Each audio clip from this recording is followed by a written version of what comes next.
This is Behind the Headlines, with behind-the-scenes analysis on issues affecting Pennsylvanians, sponsored by the Susquehanna Valley Center for Public Policy.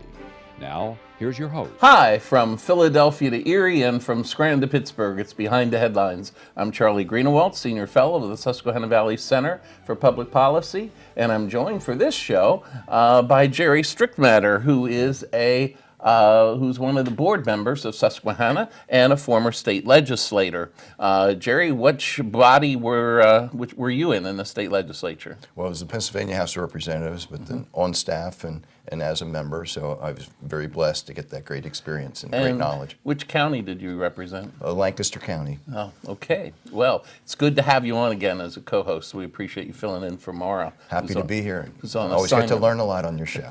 Okay, and today we're going to talk to Chris Hallen, who is the Vice President of APSCUF. And Chris, we've had, Jamie Martin on and Ken Mash and Steve over the years from APSCUF. We know that APSCUF has been following very closely the state budget and what is happening with education. That has gone back and forth. Can you bring us up to date? What is going on with higher education and state funding this budget season? Well, as you know, that we've always battled. We're big advocates of student affordability. That we want the kids to be able to go to college. I mean, we were designed for rural communities. We are out in those communities. And so we really need money coming from the state because there's not a lot of money in these rural areas. And so we were pleased that Governor Wolf came across with this budget, gave us an increase in our regular line item, and of course also included money for scholarships. These scholarships would help not only the state system students, but also community college students.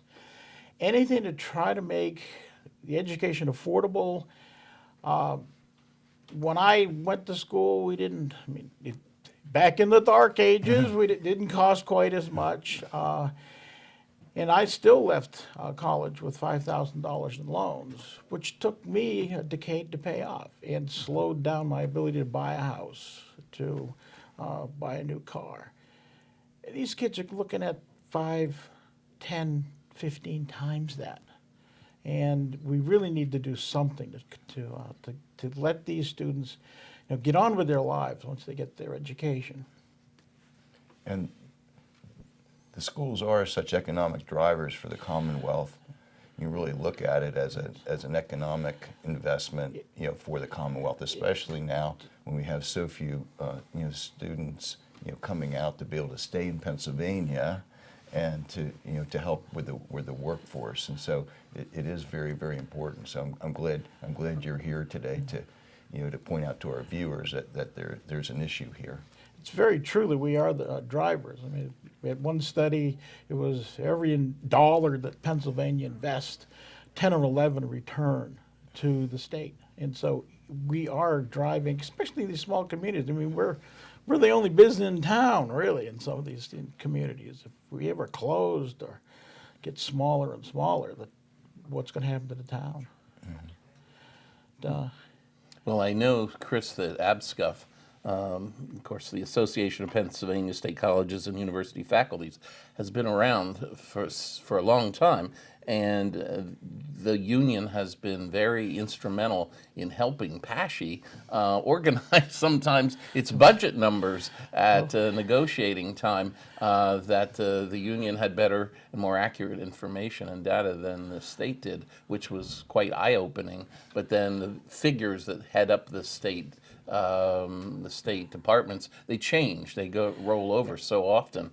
What is APSCUF doing at this point to help the governor's proposal become law as you work with the state authorities? Well, we work and go and discuss things with the legislators. I know Jamie and our GDR person, Sean Crampsey, are always on the Hill talking to legislators. I just had a lobby day where I was up there discussing the budget, discussing our students, things that the legislature could do to help funding. We also have these advocacy days where we will go out and just talk to regular people and say, hey, this is what you could do to help us in higher ed. I mean, call your legislator, send them an email, maybe visit their office if you can, the local office. Tell them about what higher ed can do for your community. Help us help the system get the money that we need to make life affordable for our students. I know, and you have a very good public relations unit headed up by Catherine Morton as well. So you have some good people We have some working. excellent people working for us. For our viewers, it would be good if you could outline, where our schools are. So over time, not everyone has someone in college right now or in high school, looking to go to college. So it would be good to remind everybody, where that you are all across the Commonwealth. That's true. I mean, as I said before, we are designed for more of the rural areas, so we're not in the big cities. So East Stroudsburg and Kutztown. I teach at Bloomsburg. We have Lock Haven and Mansfield to the north, Clarion, Edinburgh to the west, Slippery Rock, down to California, down near Pittsburgh. We have Shippensburg and Millersville, and then Westchester and Cheney, also down near Philadelphia. So we do cross the entire state, little towns and hamlets around the state. Right. So the taxpayer dollars that are going in, that everybody is fighting for, are really representative of the entire state in this way, and helps everyone with not only educating our young people that we need, but then also making sure that we have what we need as far as economic development. Yes, I think most of our students do end up staying in state. We have a few that do go to graduate schools, but frequently they come back. Several of my chem students are working for national or international instrument companies. She's, one of them in particular actually still lives in Bloomsburg. She works out of basically New Jersey, but she is bringing international money from her company back home to Bloomsburg. So and I think that's just one of many. We have all kinds of students that are helping drive this state forward. Bill, to show the commitment of, for example, APSCUF and the state system, and for example, you to the state of Pennsylvania. You've been at Shippensburg. You've been at Bloomsburg, excuse me. You've been at Bloomsburg how many years, Chris? I just finished number 36. So You've been teaching there 36 years in that community. In that community. Sending my dollars to anybody who's got the new pickup that I want next. That was Well, can you tell us a little bit about the Nellie Bly Scholarship? This is something that I've heard about, and the public may have heard about over the last several years. It's proposed for a third year. Can you tell us a little bit about this project and let our viewers know a little bit more about it? I was named, Nellie Bly was a journalist who had to drop out of school because she couldn't afford it. And Governor Wolf decided it'd be an ideal thing to name this scholarship after her. The idea is if we can pump a couple $100 into scholarships, primarily for the state system students and community college students, again, back into these small rural communities, targeted for growth areas for the state, so the health sciences. I'm going to have to do my cheat sheet for a second here. My brain is not necessarily with me here. And actually I can't find it. So it's the health sciences and other businesses, parts of the state where we're hoping the economy starts to take off and we can help drive the state forward. Mm-hmm. And so our goal is to, again, try to get it so these students can afford to go to college and don't get broken when they get done. I mean, saddled with debts that will last them. You pay a mortgage in debt for college, you don't pay a mortgage in real life. Chris, what can our viewers do to help make higher education more affordable to the average university student here in the Commonwealth?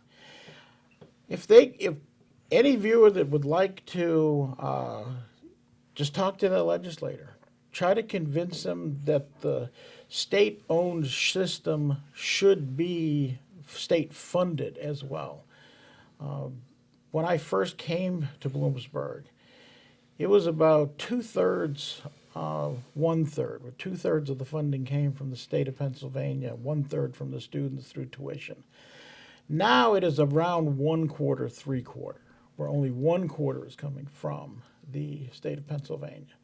And that's And 3/4 is coming three from the quarters students. this comes from the students. I mean, it's zero-sum game here. It doesn't come from one side, it's got to come from the other.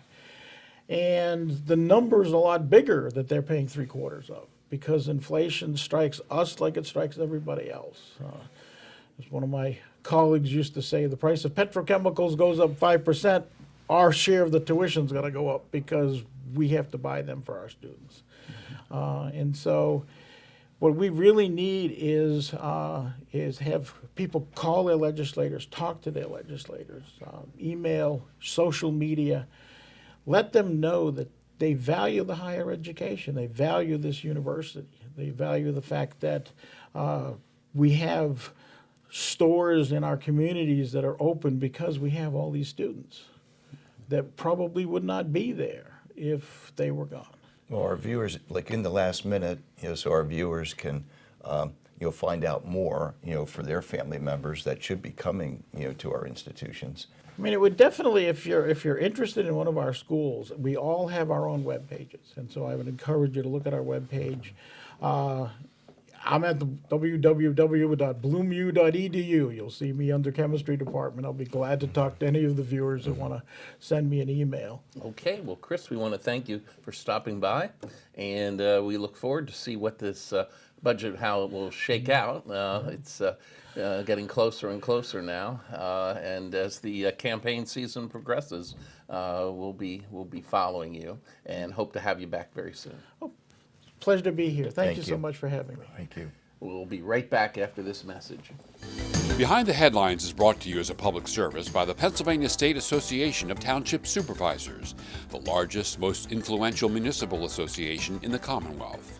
Since 1921, PSATS has been preserving and strengthening township government and securing greater visibility and involvement for townships in the state and federal political arenas. Covering 95% of Pennsylvania's land mass, townships represent 5.5 million residents, more than any other type of political subdivision in Pennsylvania. Additional underwriting provided by the Worrell Corporation Foundation, based in Carlisle, Pennsylvania, by the Edward H. and Jeannie Arnold Foundation, and by the Pennsylvania Manufacturers Association. Business in Pennsylvania is our business. Behind the Headlines is also supported as a public service by the Pennsylvania Highway Information Association, the go-to source to learn about transportation projects and issues. Visit pahighwayinfo.org. Hi, welcome back to Behind the Headlines. On this segment, Jerry and I are fortunate enough to be joined by Tim DeFoor, who is the Auditor General of the Commonwealth of Pennsylvania. We had the General on a few months ago, and we're fortunate enough to have him back for a return visit and catch up with you and how you're adjusting in Harrisburg. Welcome back to the show, General. Thank you for having me again. I feel like I'm talking to two old friends. I'm finally getting to see face to face after a while. So it's a pleasure being here. Thank you for having me. Well, it's wonderful to have you here. How are you adjusting to Harrisburg? Any surprises or not? As far as adjusting to Harrisburg, I'm from Harrisburg. I grew up in neighboring Susquehanna Township. Went to school here, moved away for a little bit, and I was Dauphin County Controller prior to being elected Auditor General. So my commute is a little shorter than most elected statewide officials. It's literally 15 minutes. So as far as adjusting to Harrisburg, I've adjusted. As far as adjusting to the capital, it's you never really get used to it. You just kind of deal with things as they come along and just focus on what is your job, and that's pretty much what I've done. That's what I've always done. Well, today we're really interested in something that's really important to the whole Commonwealth and all our viewers, and that is your interest and your drive to help us with the problem we have across Commonwealth, and that is about financial literacy, and that there's so many people that just are clueless. And so we'd love to hear, and our viewers would love to hear all the great things that you're doing, because this is going to make a big difference to everybody. Yeah, and I appreciate you talking about that. one of the things I've always viewed myself as is not only as an elected official, but a public servant. So the things outside of the elected office that I feel I'm obligated to do for the people of this Commonwealth. And there's nothing more important than financial literacy. And for several reasons. One, to help with the next generation of consumers, of leaders, but also to help with with adults with financial literacy, because there is a need for it. And I've seen the research where 91% of adults feel that, one, they need help with financial literacy, and two, that financial literacy is something that should be taught in schools. So one of the things that I've been doing is bringing awareness to financial literacy. So we started last November. We kicked off our Be Money Smart financial literacy campaign, and that is a statewide effort to bring awareness to financial literacy. So what we've been doing, we've been going across the state, meeting with different groups who are involved with financial literacy, talking about them and letting the people of those communities know, as far as financial literacy, you have these resources right here in your backyard. And hopefully we can all come together as one group and to talk about financial literacy. And we hope to do something like that in the fall. Well, how does this intersect with your role as Auditor General? Well, we audit money. We audit how the state's finances are being spent. And one of the things that we've noticed in some of the audits where we have findings is when mistakes are made, a lot of them are basic math errors. So when I talked earlier about the adults needing financial literacy, that's what I'm talking about. I'm talking about understanding how one column needs to match up with another column. And hopefully, as we go out and educate, hopefully we'll start seeing some of these simple mistakes that are being made. Hopefully they'll be decreased. Right. Years ago, everyone had the drive to have your bank account. That was a big thing. For young children to go in and start their own bank account. And then where you get that problem solved is the fact of trying to reconcile your bank account. To say, well, hold it, why is my balance off here? Well, because there's some interest that you earned. And like they say, interest is something you don't want to pay, it's what you want to earn. But I know I was blessed to work with Junior Achievement, and I know that they do great work. But besides Junior Achievement, are there certain banks that you're working Yes. with, or other groups? We worked with and had met with banks like PNC, Members First, and Citizens Bank with regards to their financial literacy programs. And we're going to be working with them in the near future about bringing more awareness. And this is going to be something that's going to be continuous as long as I'm in office, and probably even after I'm in office, where I'm going to continue to do. But I want to go back to Now, how do they help, though? they have their own programs. Oh, okay. They have their own programs, but also they're also aware that the programs that they have, they need to either be expanded, or more people need to know about them. And that's one of the things that we've done, because most banks do have a financial literacy program, but a lot of people in the community and a lot of school districts may not know about these programs, and that's another reason why we're doing it. But I want to go back to something you said about Junior Achievement. Junior Achievement has a program called BizTown.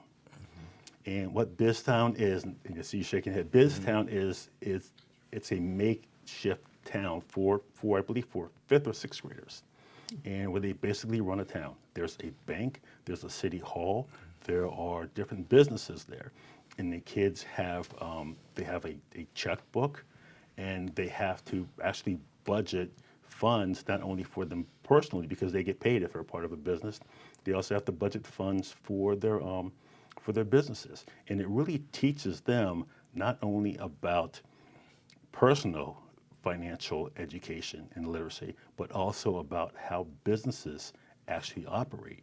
And I remember going to BizTown in York County not too long ago, and it was such a neat experience. So when I got there a little early, was able to take a tour of the town, and I saw all these kids kind of lined up.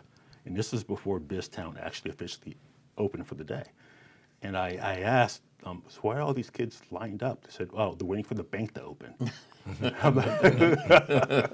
was like, oh, that explains it. So when he went in the bank, I sat behind one of the bank tellers, and they had a computer software that was designed just for BizTown, and each kid had their own banking account, and each business had their own banking account. And I thought it was just a really neat, interactive, fun way for kids to know and understand about financial education for themselves and for businesses. So it's pretty cool. Right. That's how you get ahead. You know, it's been proven over and over again that saving is the important thing. Like wealth managers will say, when you're going to retire, it's not so much what your retirement is; it's what your spending level is. Exactly.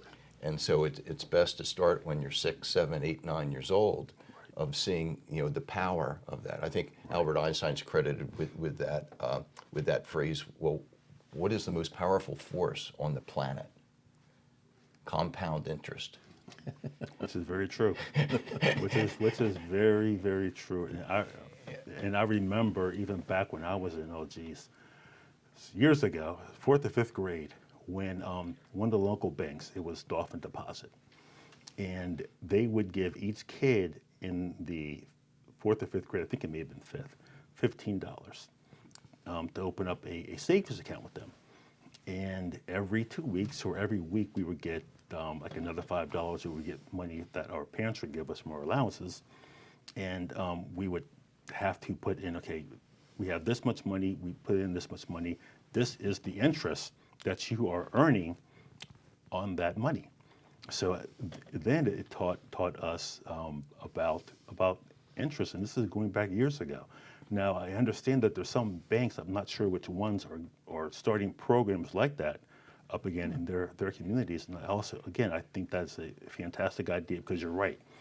Understanding compound interest, understanding interest is something that is extremely, extremely important, because that's the one part of financial literacy, financial education, that's probably the most difficult but most important to understand, especially when you're talking about credit card balance, buying a car, student loans. So that's something that's extremely important, and I'm glad to see that that's starting to come back. Well, then, is it your office that's the driving force taking this financial literacy program and getting some banks involved, and then getting the schools involved? Because how do you all work together? Or is your office driving the program? How do you coordinate? We have as far as us actually driving the program, we're bringing awareness to these programs. So programs that others already have, but we felt the need to go out and highlight what these programs are doing, and hopefully we'll bring everybody together in the fall for a statewide conference in partnership with Harrisburg University to discuss it. So we're an important part of all this, and but there are others that are, again, also involved, and they actually had their financial literacy program set up before us, but we're needed to help them highlight what that is and bring awareness to it. Well, we'll certainly put your website on this show, so that people can call in or click in to find out more and find out what's going on in their area. But in order to do this, are you talking to the General Assembly about this as well? Are you going out with public service announcements? Are you talking to the local governments? Well, we've spoken to some local governments. We haven't spoken to the General Assembly, but anybody who wants to participate in this is without a doubt more than welcome to participate, because it's gonna take an effort from all of us, not just from the Department of the Auditor General. It's gonna take members of the General Assembly. It's gonna take local politicians. It's gonna take the private sector. It's gonna take all of us to make this work. And hopefully one day, financial literacy will be taught in K through 12 in Pennsylvania, like a lot of our neighboring states, because it's that important. In this day and age of international financial turbulence, it couldn't be a better time for a program like this, General, I would think. Are other states following Pennsylvania's example. How many other states are involved with this effort? Well, as far as other states involved with our office, we haven't reached out to any other states. We're trying to keep this within Pennsylvania. One of the reasons why is so many other states have been doing it for years. A lot of our neighboring states have had financial literacy being taught from kindergarten to 12th grade for years. The gold standard in teaching financial literacy is Tennessee. Tennessee has something called the Financial Literacy Commission, which is under the Tennessee Treasurer's Office, where it's in Tennessee it's law. I'm not advocating any type of law or statutory requirement for it to be taught, but it's taught from kindergarten through 12th grade. And the important piece about what's happening in Tennessee, that particular program is funded through the private sector. It's funded through the banks. It's funded through the credit unions.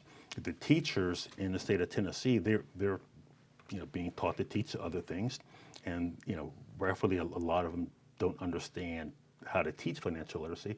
So it was the banks and the credit unions that went throughout the state of Tennessee to teach the teachers how to teach financial literacy. And I thought that was a brilliant idea, and seeing that it's funded through the private sector, none of this is funded through taxpayer dollars.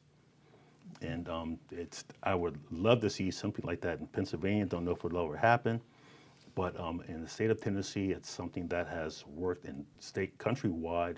That is the gold standard. And I believe most of, I'd have to say, maybe 2/3 of the states in the country have some form of financial literacy that's being taught in every single school. I'd love to see Pennsylvania catch up to that. Yeah, thanks a lot. Thanks a lot for bringing this to everybody's attention, because I think it was something that was natural, something that thought that, everyone knows this and whatever. And just like civics, it dropped off the radar screen, and got crowded out by other things. And what was normal and usual became unusual now. So it's really wonderful that you're doing that. Now, in the last minute, do you have any other things that you'd like to make sure the viewers know about? Because we're running out of time. Forthcoming initiatives from your office. 30 seconds. Forthcoming initiatives is determining how we're doing our work. Right now, we're going through a transformation project where we brought in the KPMG and from the private sector to look at all our internal processes, all our internal reviews, to make sure that we're doing the work that we're supposed to be doing, and make sure we're doing it efficiently and in the way that is most best for the taxpayers. Okay, well, thank you very much, General. We look forward to having you back real soon, and we're hoping that the financial literacy will make a big difference with our young people. And I hope so. Definitely will. Okay, we'll see you next week on Behind the Headlines.